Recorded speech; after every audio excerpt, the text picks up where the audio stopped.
The views, comments, stories, and opinions within this podcast are my own or those of my guests, and in no way represent the views of the company or companies that I or we work for.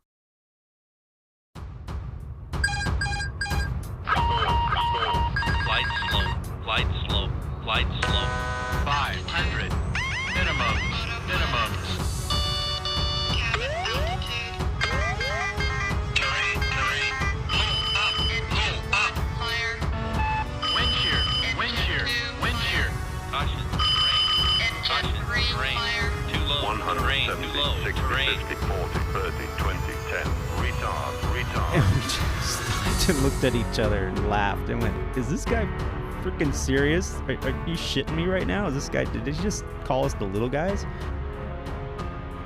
Squawk Ident is an entertainment podcast dedicated to the journey and the challenges surrounding the life and career of Aviator Tony, an airline pilot currently flying for a legacy airline with close to 20 years on the flight line.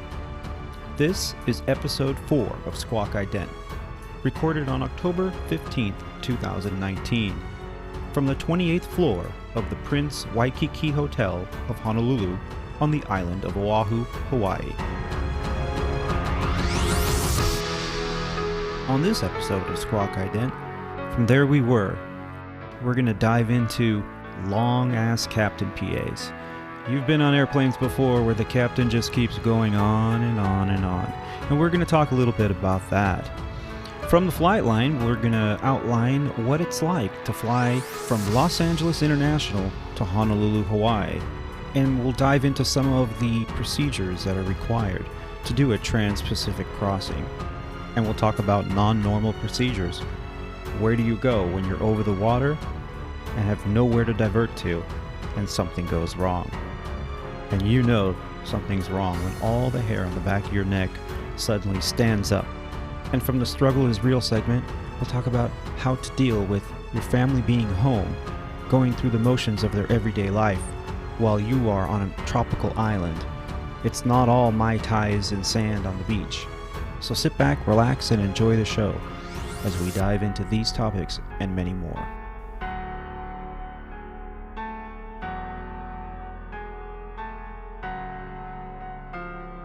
Hello, and thank you for tuning in to episode 4.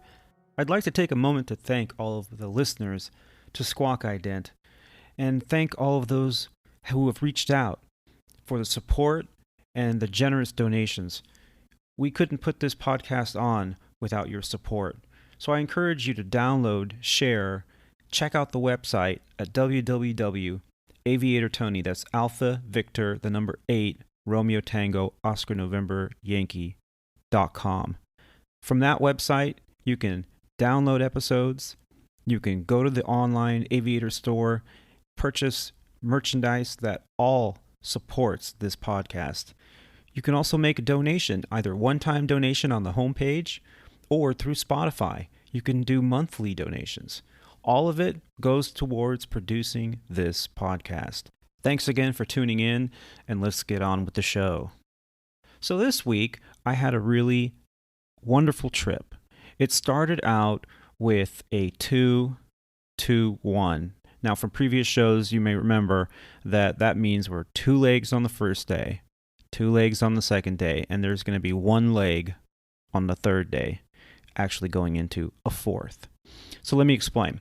So day 1, we left Los Angeles International early in the morning, headed out to Indianapolis, did about an hour and 30-minute sit there, turned around, ended up in Phoenix. So overnighted in Phoenix, relatively nice overnight. We talked about the Phoenix overnight about 2 or 3 shows ago, and it did not disappoint. So the next day, Phoenix to Los Angeles, an aircraft swap, and then the leg from LAX to Honolulu.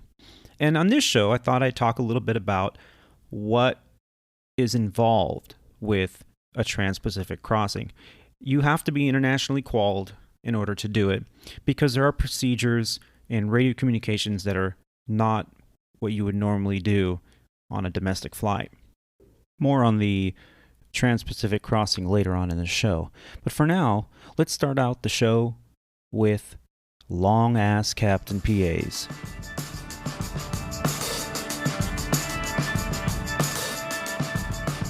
So many years ago, I was based in Los Angeles for a regional carrier.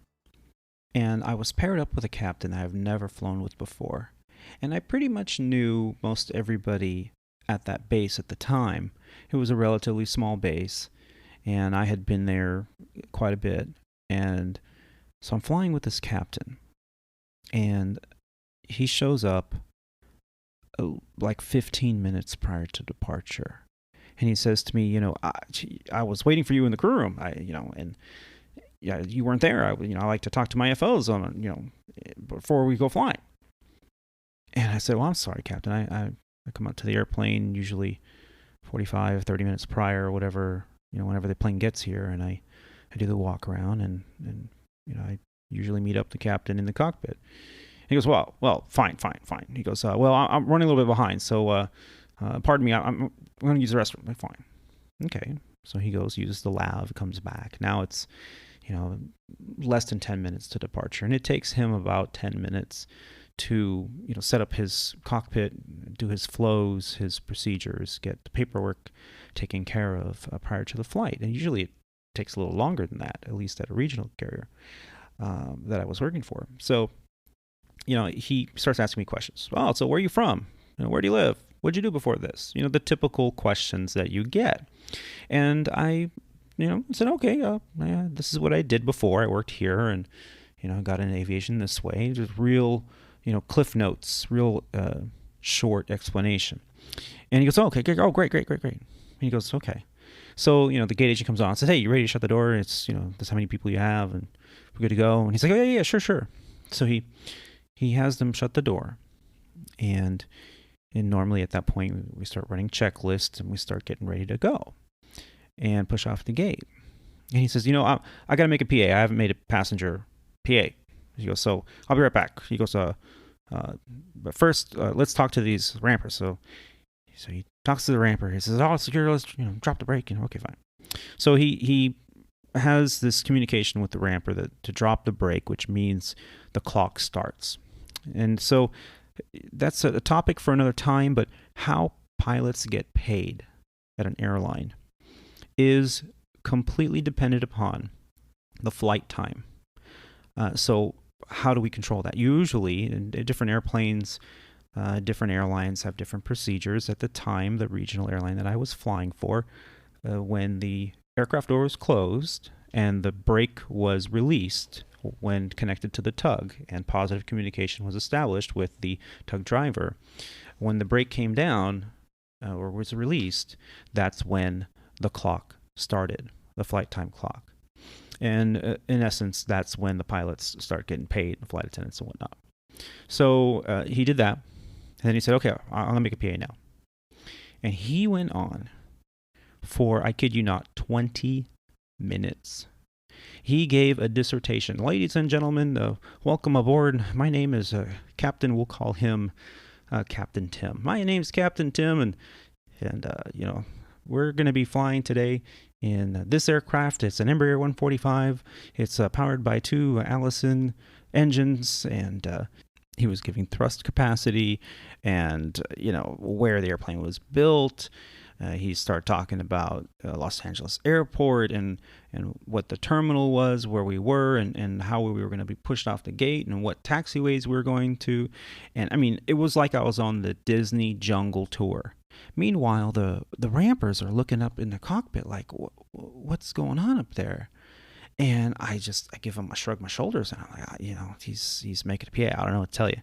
And so he went on, and he says, in command of the flight today is going to be my first officer, Tony. He joins us here from a previous career, and he starts giving every minute detail that I had just given him about my background. And I'm thinking, wow, that's really not professional. It's not necessary here.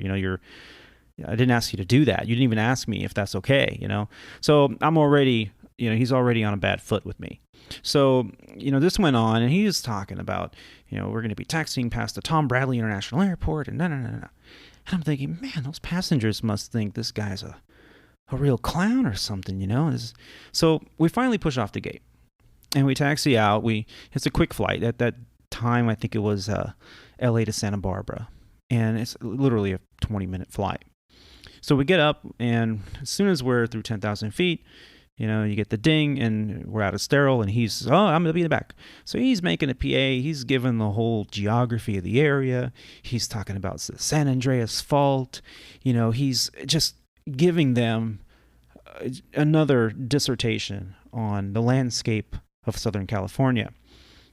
And meanwhile, I'm kind of monitoring the aircraft and talking to ATC and taking care of business. And so he comes back. He goes, okay. He goes, well, let me brief this thing up. So he does a briefing for the approach, and, you know, we start our descent and we land. And as soon as we, you know, clear the runway, we get to the gate.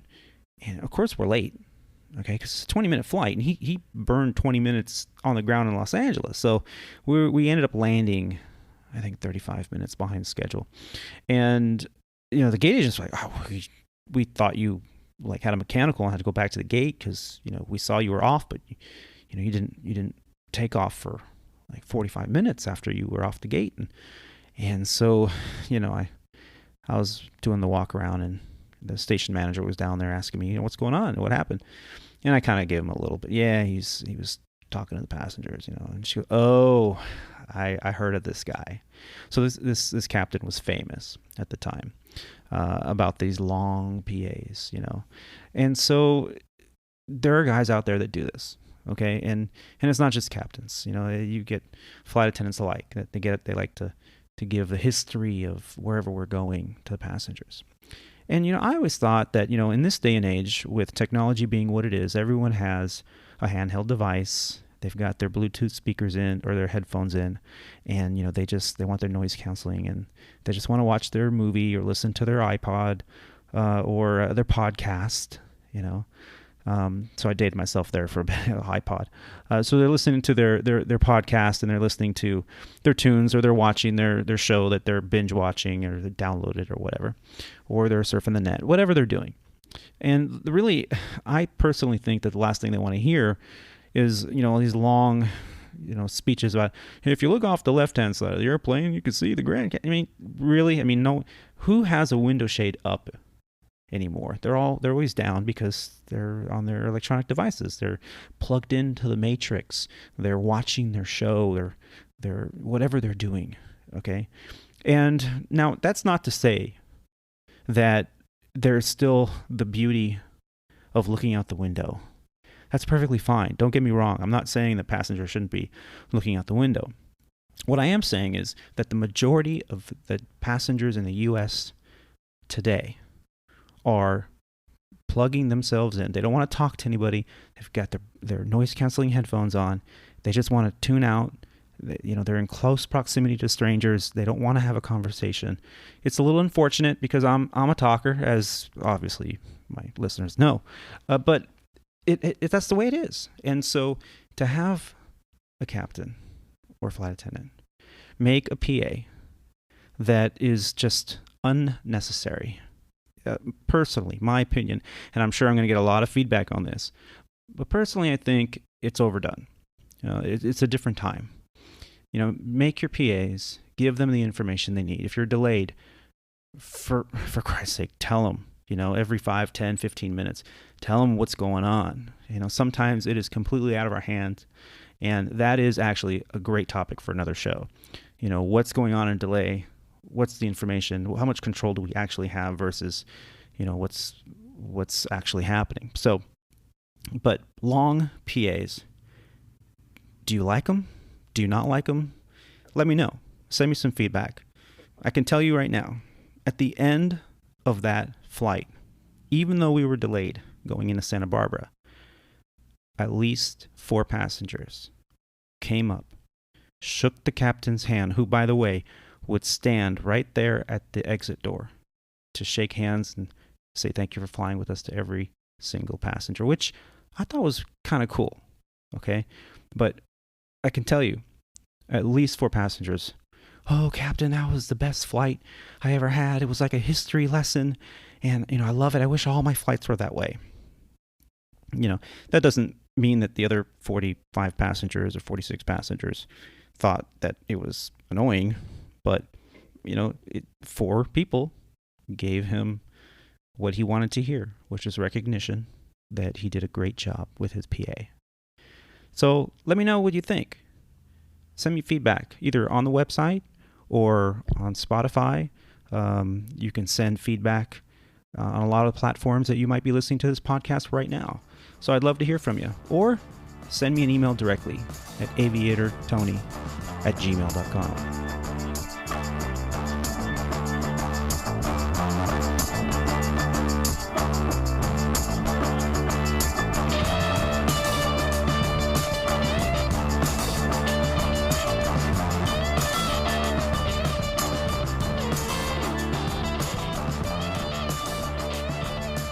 But not all PAs are necessarily bad because they're long. There was a time, and this again a story from aviation past, where we were taxiing out and we got in the long conga line for takeoff, and we were looking at our min takeoff fuel. And for those of you who don't know, min takeoff fuel on a flight is the minimum fuel you can have when you start your takeoff roll to have enough fuel to get to your destination, to have your required reserves, and if required, to have the fuel to get to an alternate airport in the event that you can't make it into your first airport. So min takeoff fuel, absolutely minimum you have to have. If you don't have it, you can't take off.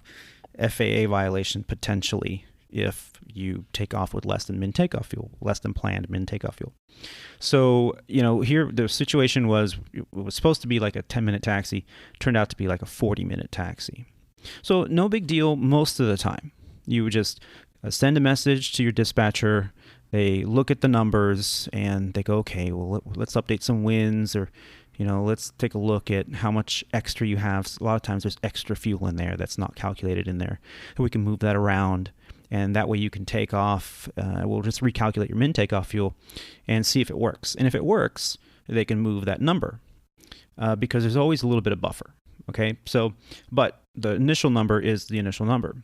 And in this particular situation, we could not get a hold of the dispatcher. He wasn't responding to our messages via the flight management computer. And so through ACARS. So he wasn't responding. So the captain even said, okay, you know what, aircraft has stopped, we're in a long line, I'm going to call him. So he calls him. He answered and he said, hold on, I'll get right back to you. And he never came back. Like 5 minutes went by, he never came back. So, by this point, we're now like number 1, ready for departure. And the tower says, regional airlines, line up a wait on runway 25.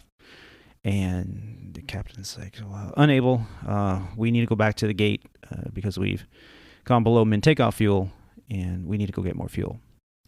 So they give us a clearance of, all right, well, turn onto the runway, taxi down to the next taxiway, exit the runway, and contact ground. So we do. And, as we're taxiing back to the gate, he felt it necessarily, as it is, to make a passenger PA. And he says to the passengers, well, ladies and gentlemen, we were all set to go, but we didn't have the min takeoff fuel that we needed. We tried to contact our dispatcher. He could have easily have moved some numbers around because we have some extra fuel that he could have moved those numbers around. But because he's not answering my phone calls in typical regional airline fashion, to use the name of the company, this is typical. We're going to have to go back to the gate now and get more fuel. So, we taxi to the gate, and as we get to the gate, there's the chief pilot on the jet bridge. And he goes, oh, what's he doing here? So they open the cockpit door. Chief pilot sticks his head in his office. He says, what the hell did you say on your PA? And we both like, wait, what? How do you know what he said on the PA? He goes, you've got 2 VPs from the company in the back. One of them's a maintenance guy, and the other is a dispatch manager. And they want me to pull you off this flight. And the captain says, wait a minute. He goes, I said this, and this, verbatim, and I didn't say anything wrong. It was the truth. Tell me it's not the truth. Tell me how many people have not, come to you with the frustration about this very same thing happening. And it was true. There was a time where there was a little bit of overwhelmed fuel management situations where dispatchers were getting busy. But this particular dispatcher had a reputation of not answering the phone or putting people on hold for a long period of time for whatever reason. And other dispatchers were a lot better about it, but he was particular in that he would put people on hold. And so the chief pilot goes, yeah, I agree with you. Okay, but if anybody asks, I read you the riot act and you're going to come talk to me afterwards. But he goes, just, go easy on the PAs. So, this day and age, cell phones, people recording this stuff, posting it on social media, which please people don't do that. I mean, this job is hard enough, that you're trying to fly a plane. You've got all these elements constantly looking over your shoulder to make sure that you're doing everything right and by the book, which is great. It's SOPs. I'm all for it. But, then you get on social media and you hear some off the beaten path PA or some event that was handled maybe not so good. And of course, the world now knows about it. So I'm not going to comment further on that because I'm obviously biased, but I have my opinions. Let's just say that.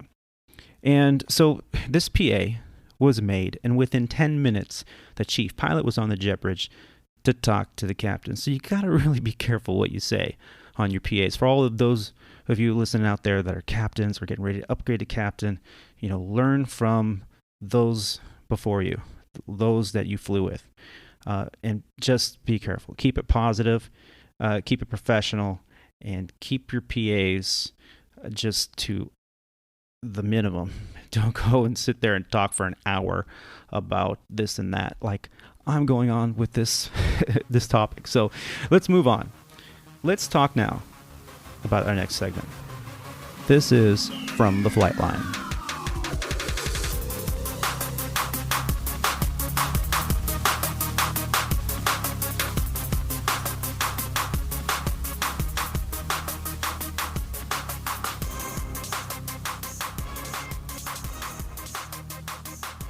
Now, on this show, I thought I'd talk a little bit about what is involved with a trans-Pacific crossing. You have to be internationally qualified in order to do it because there are procedures and radio communications that are not what you would normally do on a domestic flight. And let's get started on how it all gets put together. So about an hour to an hour and a half prior to departure, a flight plan can be downloaded onto the EFB or electronic flight bag. From there, we look at all the parameters that are involved, the flight plan, how much fuel we're going to require, if there are any MELs on this aircraft, the minimum equipment list items are items that might not be operating and are deferred that are not necessarily needed for the flight, and they're going to repair it at a later time. So how many MELs do we have, if any? And the aircraft is an extended over water aircraft, aka ETOPS aircraft. So prior to every departure going over an ETOPS route, maintenance has to do their check of the aircraft, put that in the logbook that the ETOPS check was complete. So, there's items that we have to look at, there's items that maintenance has to do, and inspections that need to be done both in the cabin and on the exterior of the aircraft. So once all that's completed, then we get additional paperwork from our operations. We have a form that we need to fill out, basically logging all of our waypoints. Kind of old school chart, point-to-point information. Now, most of the time we're on a track. Alpha track, Bravo track, Delta track. And these tracks are charted routes over the Pacific Ocean that take you into the Hawaii area. And we have to make sure we have the most current charts available and in the flight deck at all times. Plus, we have a reference guide that we use to make sure that it's an additional checklist that we're making sure that we did everything and checking all the boxes off. Everything from downloading flight plans to crew lists to forms to log our waypoints and times. And because there are no ground-based communications available, what we do, there's some aircraft that use a SATCOM procedures, aka CPDLCs. We're not going to really get into that on this show, But we use high frequency radio communications with San Francisco Radio. And for those aviators out there that are learning and getting their instrument ratings and private ratings and whatnot, you'll know that there are VHF frequencies that we use to communicate with ATC. And over the water, those VHF frequencies don't really work because, again, no ground-based radio communications are available. So we use high-frequency radio communications. Picture a fancy ham radio where you're kind of listening to a bunch of static and you're talking over kind of a staticky radio frequency, and you're communicating because it's not straight line distance to the curvature of the Earth. It's kind of communicating on a radio wave that follows the Earth, or a very high frequency radio wave. So we are not in constant contact when we are over the water. So as we leave Los Angeles Airport, we depart with ATC, and once we get to altitude, prior to entering what's referred to as ETOPS airspace, we'll get a handoff. We'll squawk a 2000 code, and we'll just keep going on our route at a constant speed, as filed with the flight plan is crucial. Constantly checking things like, fuel burn. Is it as calculated and whatnot? Because here's the situation: you're going across the water, and at some point you're going to be at the point of no return, which is referred to as an ETOPS equal time point.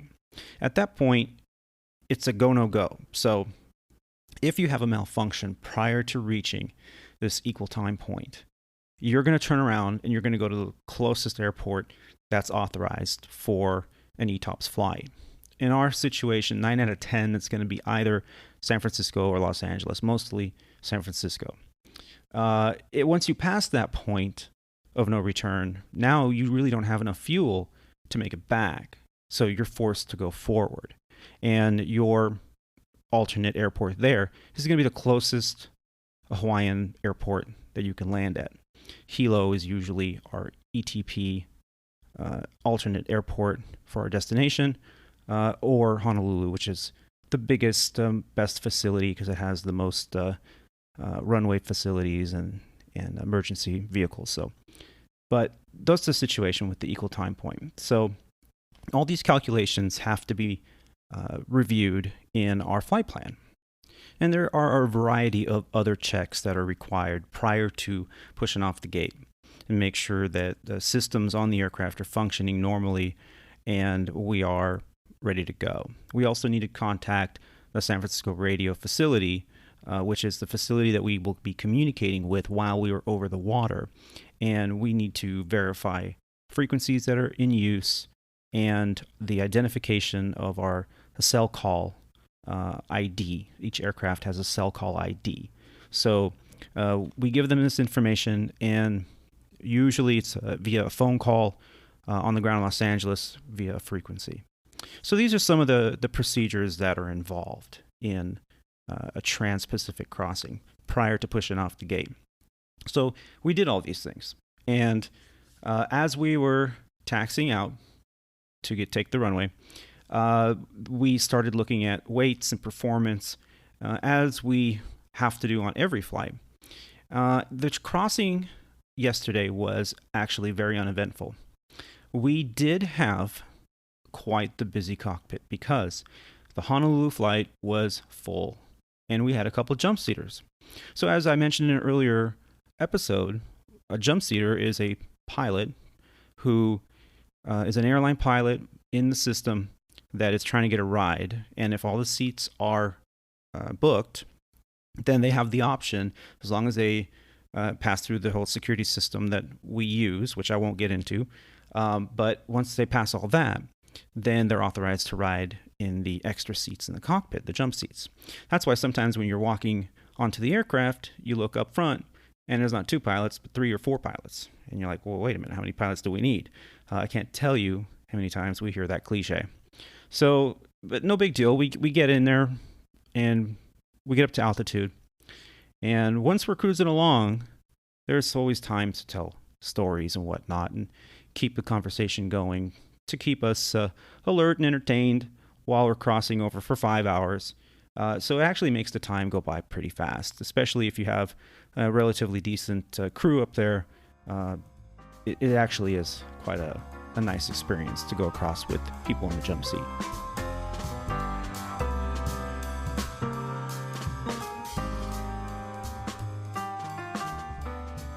So let's talk about this radio communication.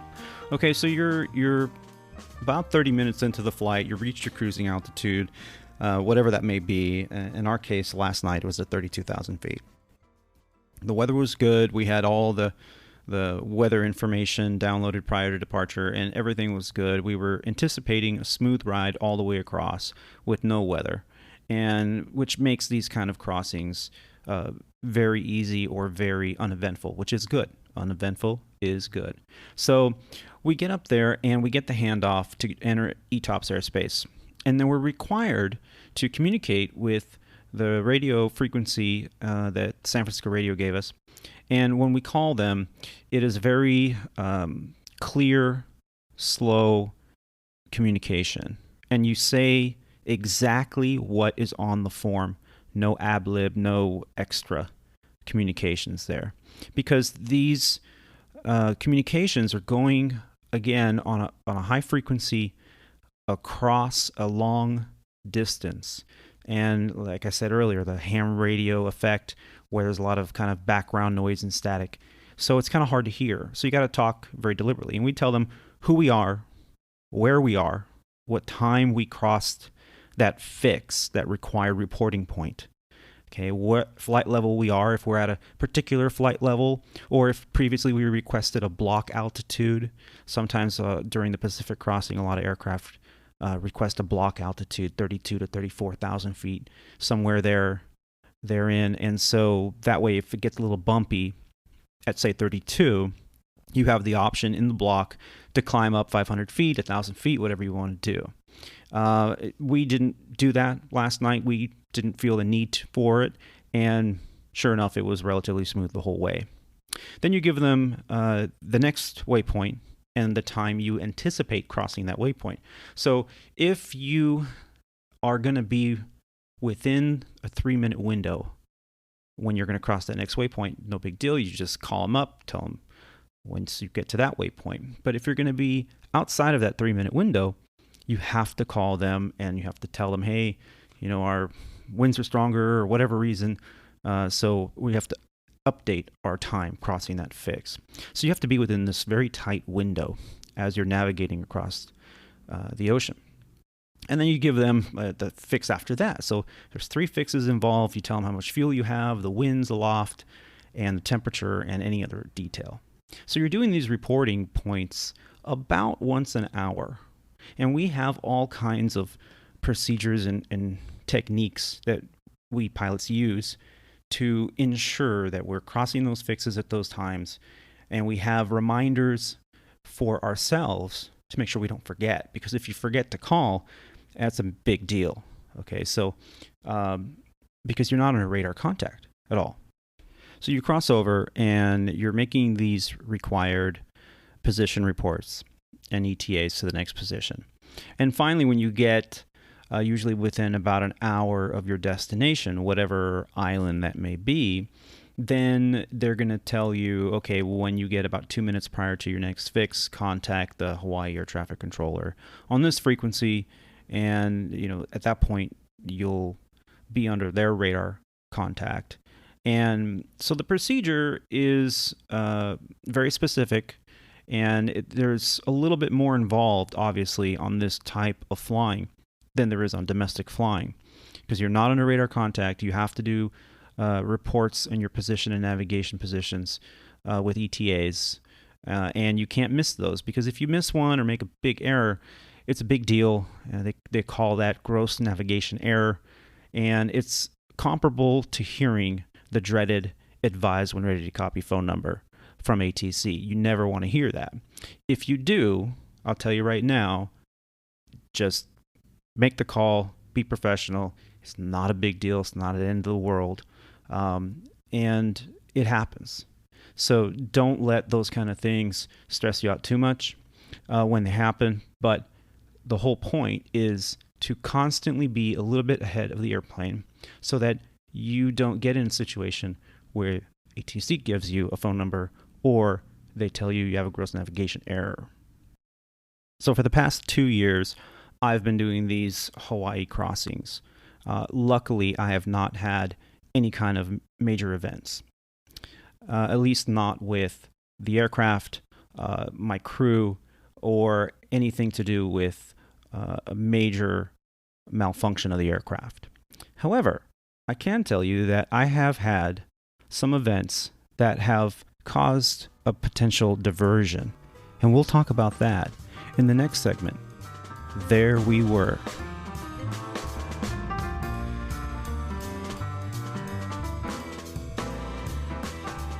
I love a good aviation story. And I've found that in the past, whenever telling a good joke or a good story, it's always best received if it's told in the first person. With that said, the following stories may or may not have occurred in the manner in which I tell them. They may or may not have occurred to myself or to the people that I know. Here is There We Were. There we were, flying along, crossing the Pacific Ocean, headed to the beautiful paradise islands of Hawaii. And somewhere about 2 hours and 30 minutes into the flight, just about at our equal time point or halfway there, the captain decides we should probably take a bathroom break. It's been a while. So we set that up. And wouldn't you know it, as is required by the FAA and our company procedures, when one pilot leaves the cockpit or their station for any period of time above 27,000 feet, the other pilot must don their oxygen mask. So the captain reaches in and pulls his oxygen mask from the oxygen mask box. And as he pulls it out, the hose that connects the oxygen mask suddenly disconnects from the mask itself, and it is sitting there like a fire hose, going back and forth in his lap with oxygen coming out, pressurized oxygen coming out. And I say to my captain, oh, just, close the flapper, depressure, just close the flap, just shut the lid on the oxygen box. And he's sitting there kind of dazed, thinking about it. And he grabs the oxygen hose and the mask, and he starts to slowly put them together because he thinks if he could just get that hose back on the mask, it'll stop. And he does it. And I'm sitting there just kind of stunned because, we need that oxygen. And all he had to do was close the flapper door, and that would have depressurized the line, and we could have dealt with the situation. But it took him 10, 15 seconds to kind of go through it in his mind. And as he did this, the oxygen seemed to stop leaking from the hose. So I immediately checked the oxygen levels, and they were fine. They went down a little bit, but they were fine. They were still well beyond the minimum we needed. And now I can hear him reasoning this in his mind, saying, well, let's see, if I need the oxygen mask for depressurization, I don't think this mask is going to hold. I could use the observer mask, but that doesn't have a microphone in that one. And so he's reasoning to himself all these, the scenario. And I say to him, listen, if you don't mind me saying it, why don't we stow that mask so that there is no loss of pressure? Because it could still be leaking a little bit. I mean, it came off on you once. What's to say it's not going to come off on you again? So let's stow that mask if you don't mind. And for the purpose of using the restroom, let's just use the other mask that you have on your side, because there's always two masks on an Airbus, two on the captain's side, two on the first officer side. And I said, and then, let's do this exchange, and then we can figure out what we're going to do next. And he agreed. So we did the exchange. We each took turns going to the restroom there, the Lav in the first class area. And when he came back, he starts thinking about it, and he says, well, I better send a message to maintenance and let them know that, this mask is clearly not working, because that way they can prepare where we were going. At the time, we were going to Lahui, which is on Kauai. And it's a smaller airport. It's not a maintenance base or anything. We do have maintenance there, but so he decides we need to tell him, because we don't want to delay the flight going back for hours or even a day while they're having to repair this. If we can give them 2 hours a heads up, they can have the mask either pulled out of inventory or brought in from another island, so that the maintenance there can repair it during the turn time. I thought, well, how are we going to do that? We don't have communications with the company through frequencies, the normal channels. And he says, oh, we'll have a patch done through San Francisco radio. And I thought, oh, yeah, that's right. So very, very cool technique. He contacted the San Francisco radio, got a discrete frequency, and then asked for a patch to the Legacy Airlines dispatcher desk, which they were able to do a foam patch, kind of like a ship-to-shore foam patch. It's the same thing in this scenario. So we did the foam patch, and we got a hold of our dispatcher. He relayed the information, and we continued on as scheduled. And when we landed in Lahui, sure enough, maintenance was there on the jet bridge waiting for us with a spare mask and host set to replace. It's a quick disconnect situation where they just pull the plug and pull the oxygen line on this mask, and they just swap it out for a good one. So no delay for the outbound crew. The mask was repaired upon landing. All this happened after our ETP, so we would have continued anyway. We had no loss of oxygen. The whole scenario turned out relatively positive, and it was a great learning experience for me, because though I knew of the foam patch availability, I never even would have thought to get like a discrete frequency or anything like that. So it was a great learning experience. Though having an oxygen mask issue over the Pacific can be a little stressful, the situation we had was very much a non-event.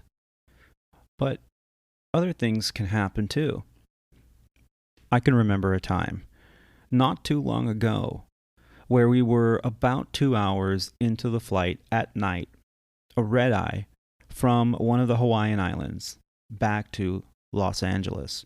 And we were cruising along, chit-chatting amongst each other, monitoring the systems of the aircraft as usual.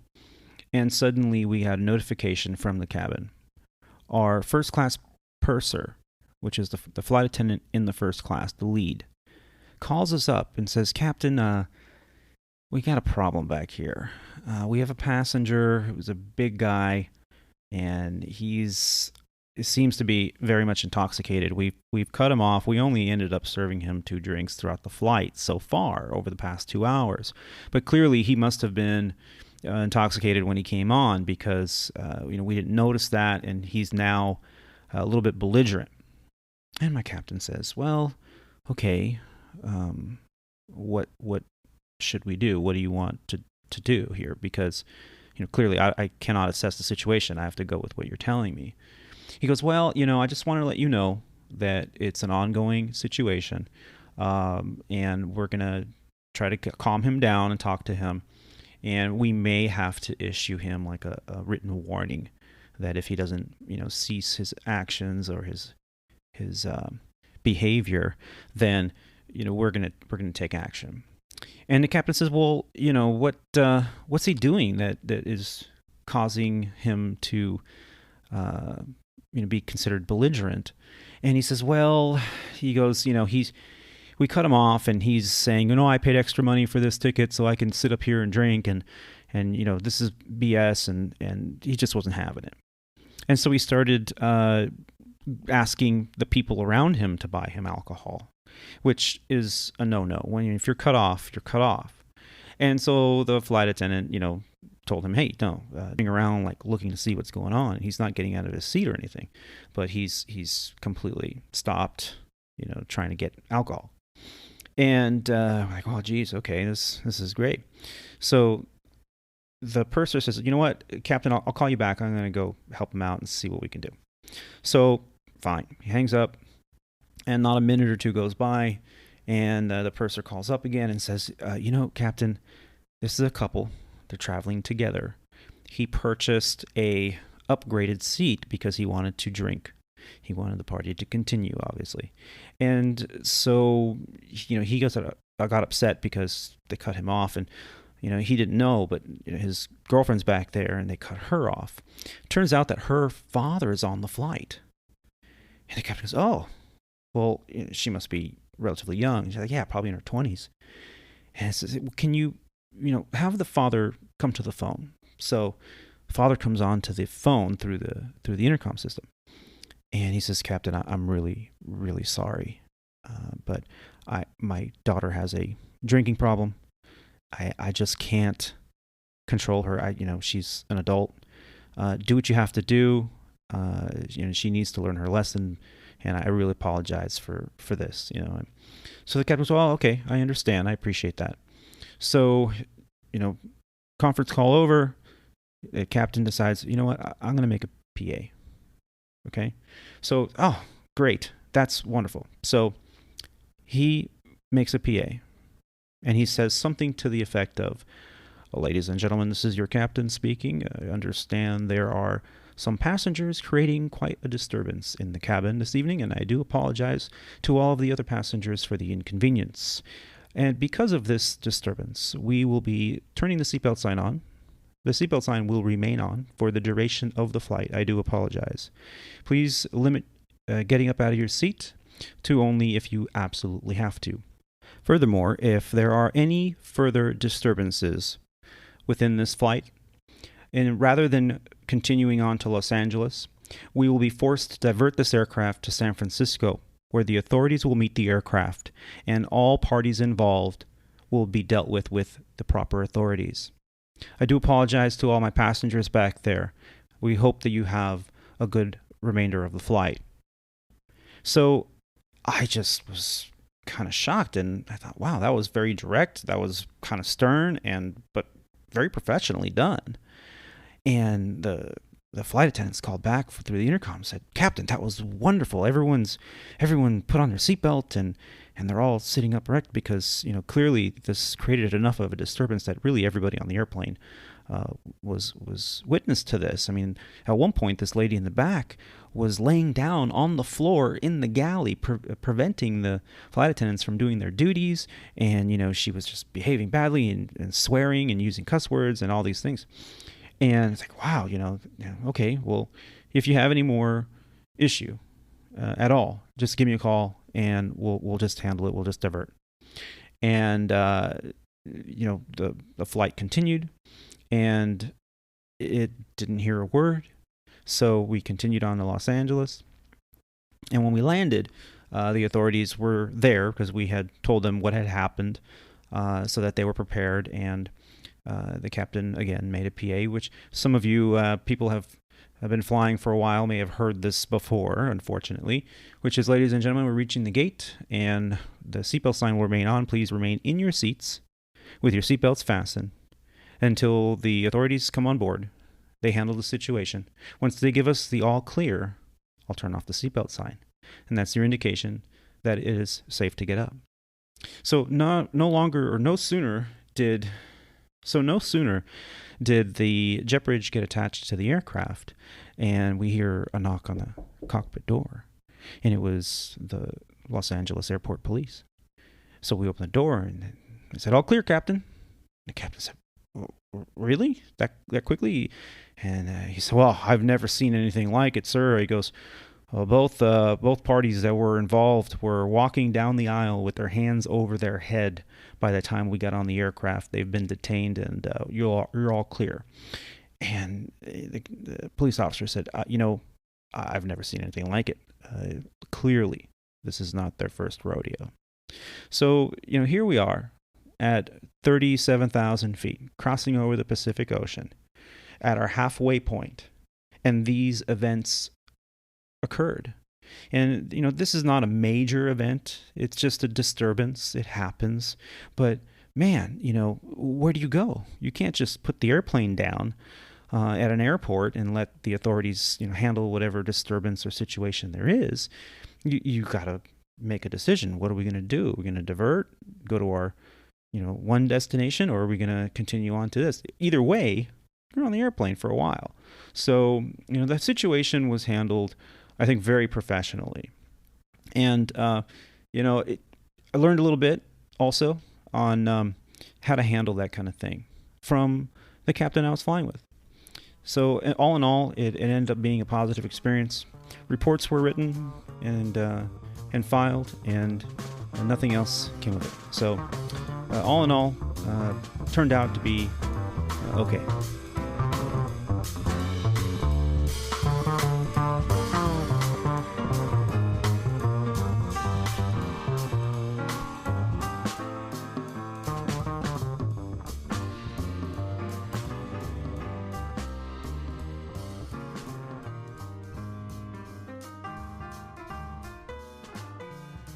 So these events really were not major events, okay? Obviously, everything was handled within our procedures, and, just more of a tale to tale.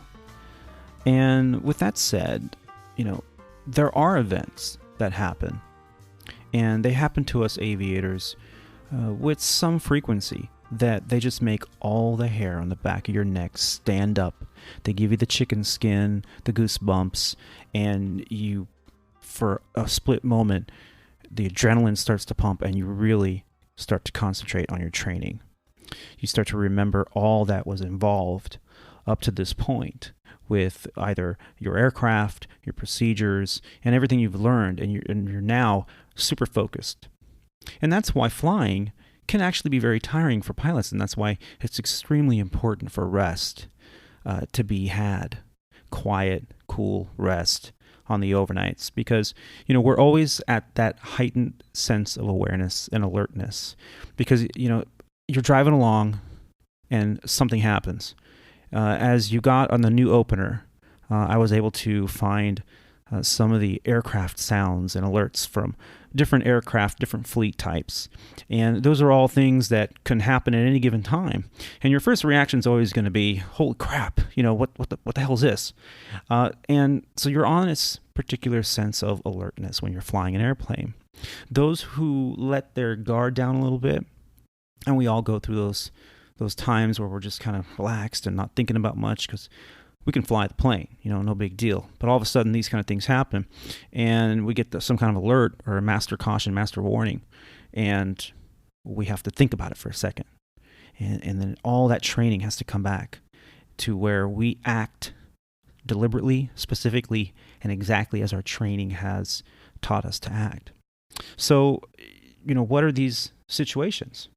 Well, had a situation not long ago. Again, over the Pacific, crossing into California. And we're a little more than halfway there. And Captain and I are sitting there. I think we were finishing up our crew meals, chit-chatting, monitoring systems, the works. And all of a sudden we get a master warning, Lav Smoke. This is a big deal, ladies and gentlemen, big deal. That is an indication of a potential fire in the aircraft. Not something you ever want to hear. And not something you ever want to hear when you're 2 hours out to the nearest airport over an ocean. So immediately, we both look at each other. For a second, there's a disbelief. Like, oh my God, is this really happening? And then, okay, let's go through our procedures. And so we start making these mandatory call-outs at the same time. We're doing these mandatory calls, and we're calling the flight attendants. And the number 2, I think, picked up in the mid galley and said, yep, we see it. I think there's somebody smoking in the bathroom. Stand by. Hold on. So we're of course adrenaline's pumping.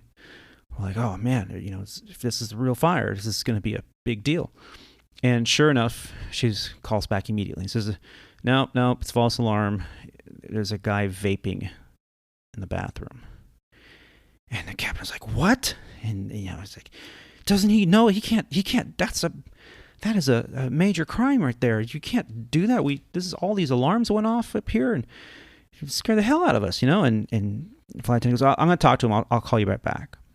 So a couple minutes go by and we go through our procedures, everything all clear. Okay, yeah, fine.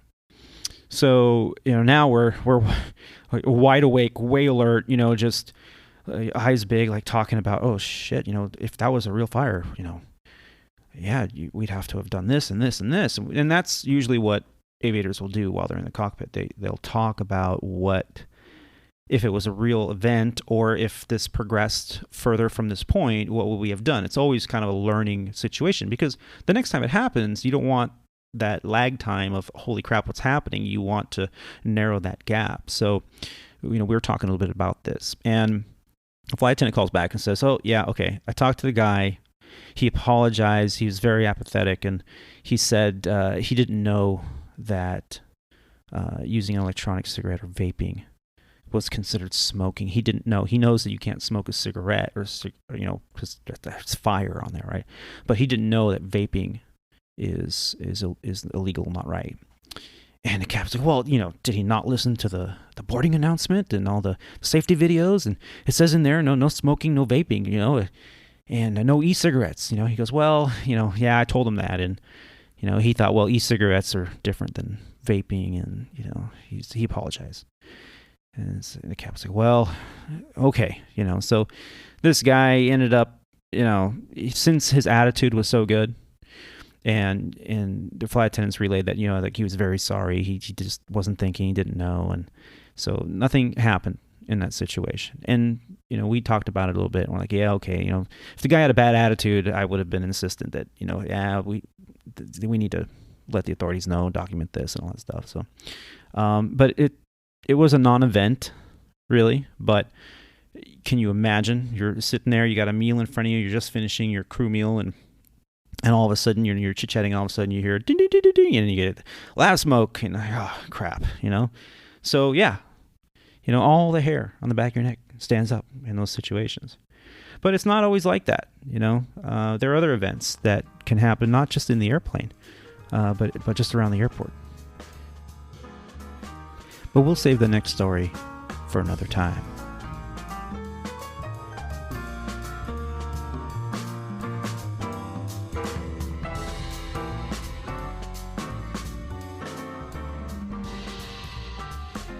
Now, I wanted to mention another story, another tale that kind of goes with radio communications.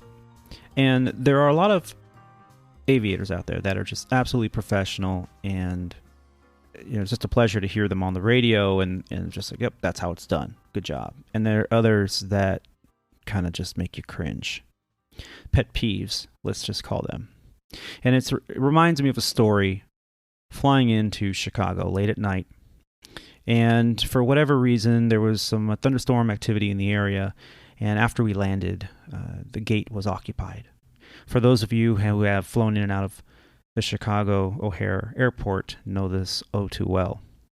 So the ground controller instructed us to taxi over to a holding pad, sometimes referred to as a penalty box, sometimes referred to as a holding pad. So we're in this pad, and we're flying a 321 model, an Airbus 321. Next to us was a 737. On the other side of that was an Airbus 319. And then further on down the road, there was a Boeing 787. A beautiful airplane. So we're all sitting there a good 20 minutes, and one by one, the aircraft start calling the ground controller saying, okay, operations have called us. They said our gate's open. We can start heading over. And one by one, the ground controller was giving clearances to these aircraft that were with us in this holding pad. And so first off was the Airbus 319. And they told ground, yep, the our gate is currently open. We're clear to taxi to gate. Understood. Clear to taxi via so-and-so. The next one to call immediately was the 737. And I say, Legacy Airlines, you're clear to taxi, follow company. Roger that. Follow company. And next was us. We were given a good gate, so I had called up the ground controller and said, Legacy Airlines, our gate's open too. We're ready to go. And so they said, okay, follow company.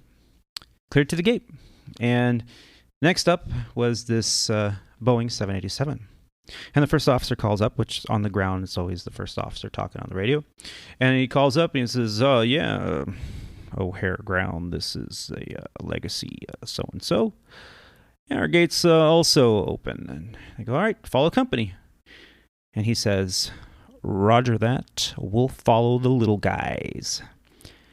And we just stopped and looked at each other and laughed and went, is this guy freaking serious? Are you shitting me right now? Is this guy, did he just call us the little guys? We're freaking 170,000 pound airplane, really? I mean, I don't know, we're a narrow body, considered a narrow body, but really? And so, whatever. He's on the 7.8. He's the big guy, right? Okay, fine. So, whatever. We're taxiing, and as we're taxiing, all right, contact this other ground controller, because now we're in their area. And so we contact this other ground controller, and we're behind the company. We're taxiing to this gate, and I said, okay, follow them. You're clear to contact ramp control. Fine.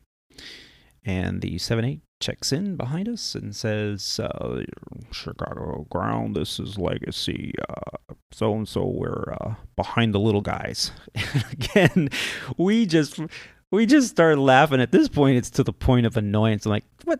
Who that? This guy he wasn't born on a freaking 7.8, okay?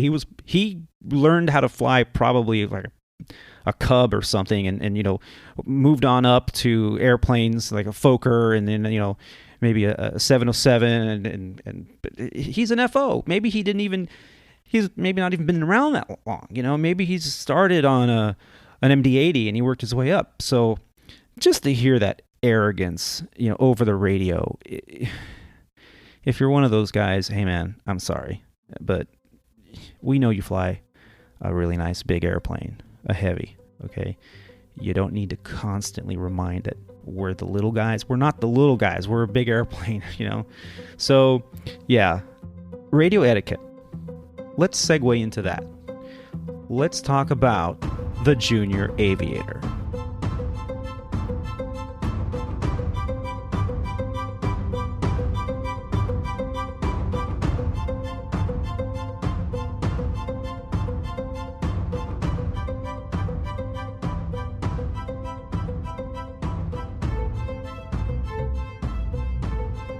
So what is a junior aviator?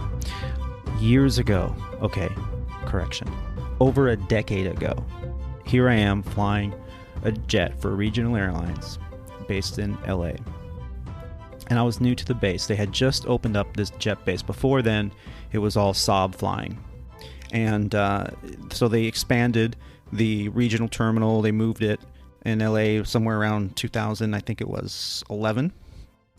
And so they opened up a jet base there, and I transferred there, which was great for me because I'm a Southern California boy.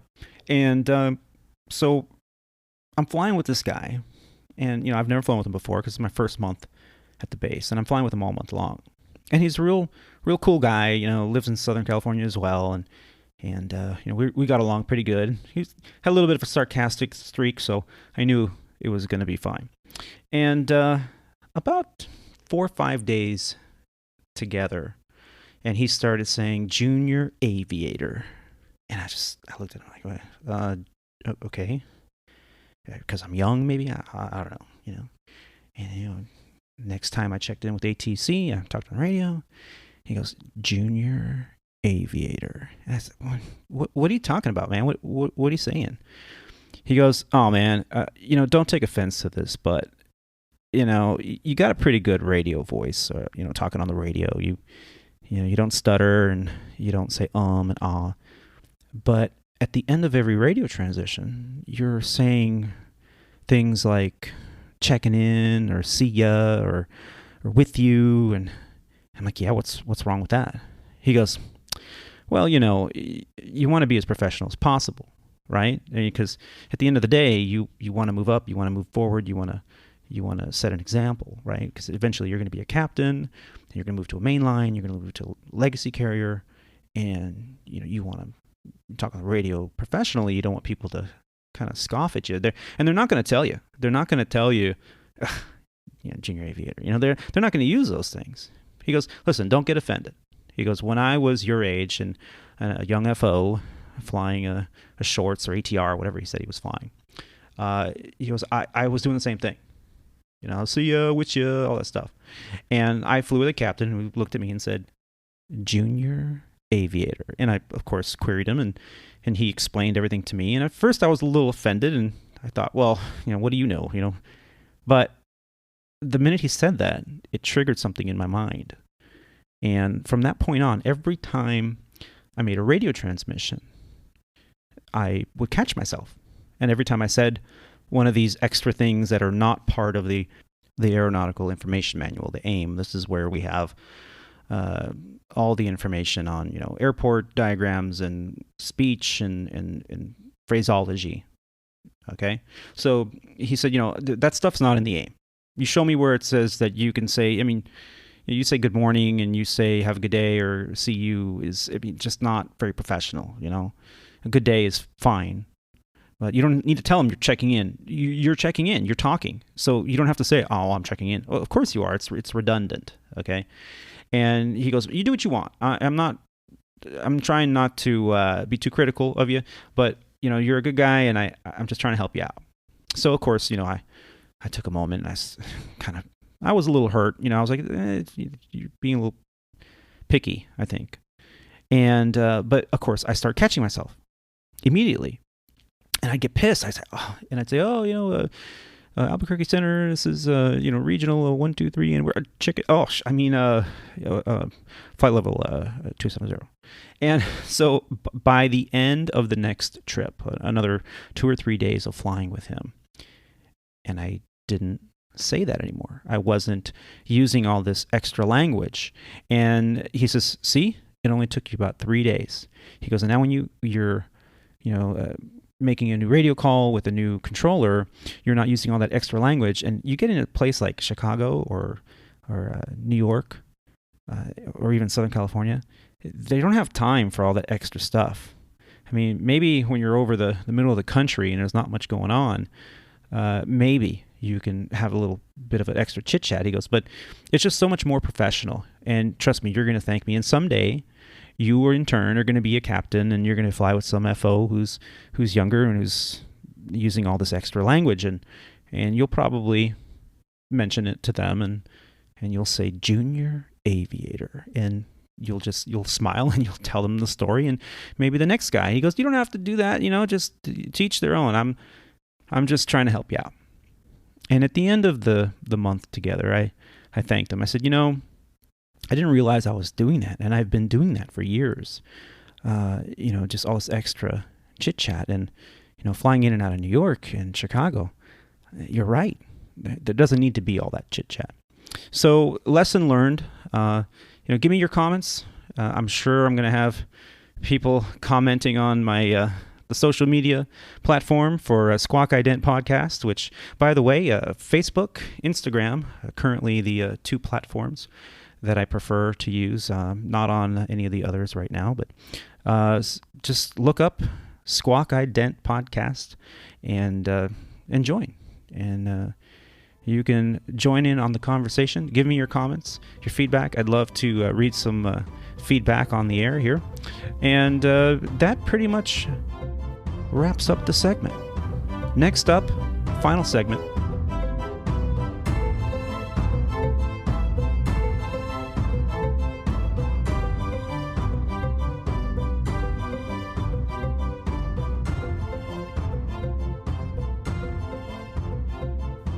The struggle is real.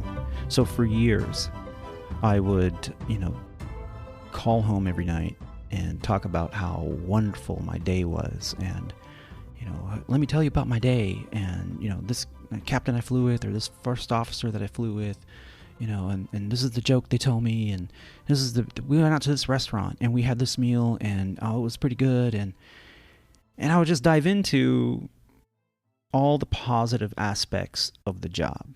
And occasionally I'd even have to talk about the negative aspects, but those were far less, and very few in between. So I'm a relatively positive person, as you will find out as you journey along with me on this podcast.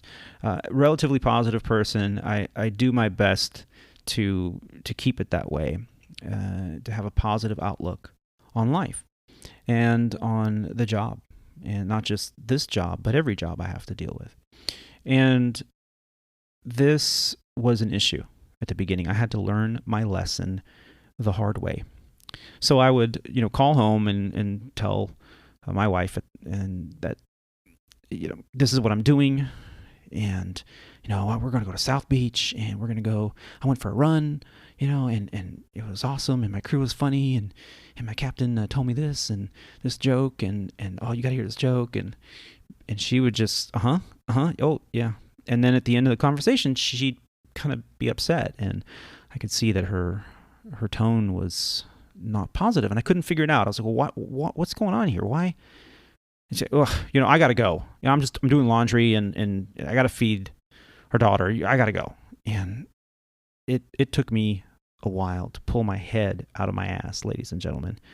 And I gotta admit, it took me a while, more than it should have. And I started to realize that I needed to change my communication.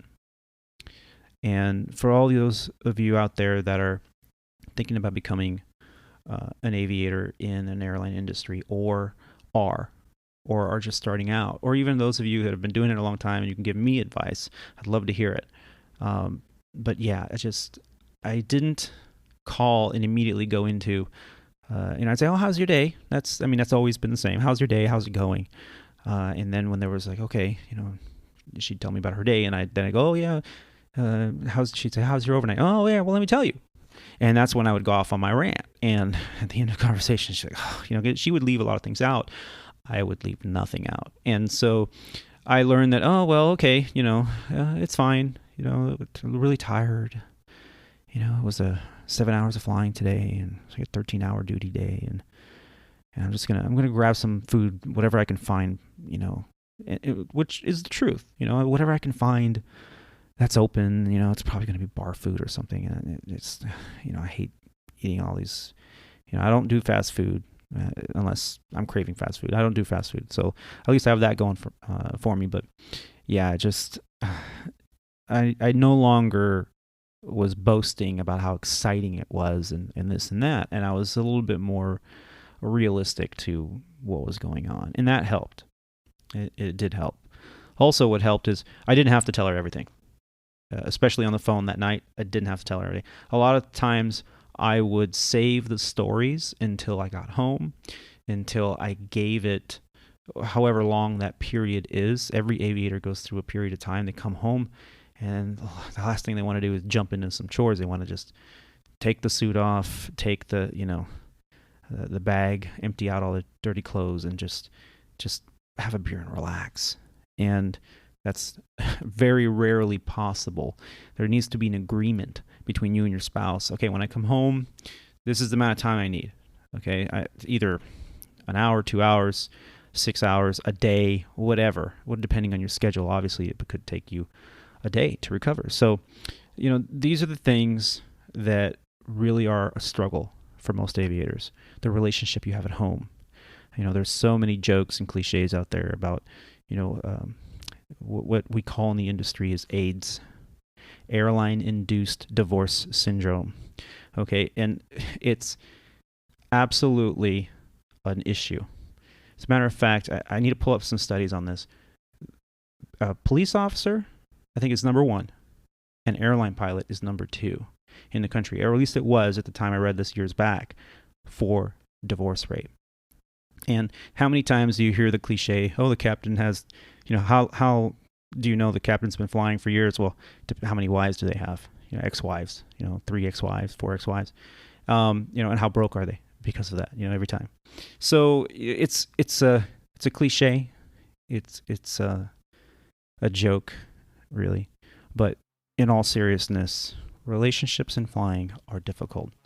And we've already gone over on time, but I'm going to dedicate more time to this topic and give you what I've learned over the years in future episodes.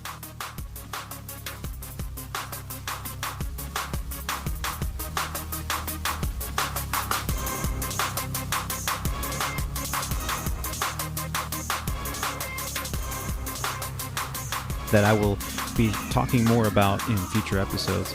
It is a very important topic to discuss and trying to keep healthy relationships while flying in this career field. So thank you for listening. We do absolutely love your feedback, your support, your financial support as well. And if there's anything that you'd like topic-wise to be discussed on a future episode, please drop me a line, send me a message, and would love to hear from you. And finally, I'd like to thank you, the listener, for tuning in and downloading Squawk Ident.